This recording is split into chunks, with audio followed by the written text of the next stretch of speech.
Hello po, kung 1 year na kayo nakapagbayad na kayo ng inyong bilihan dun sa lupa, no?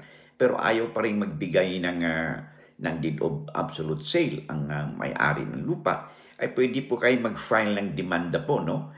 Doon sa korte o kaya dito sa Human Settlement Adjudication Commission, lalo na kung ito may kinalaman, no, sa isang developer, no, ng properties. Okay? So, to compel yung seller to execute a deed of absolute sale in your favor. Kasi karapatan po ninyo bilang buyer na nakapagbayad na in full na mabigyan kayo ng tinatawag nating deed of absolute sale. In short, you can compel this buyer to the seller rather to execute, no, a deed of absolute sale. Ang tawag po nito is to demand for a specific performance with damages upang sa ganun ay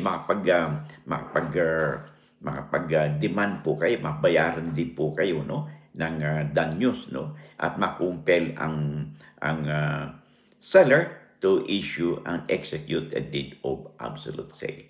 Lamang na kayo pag may alam sa batas.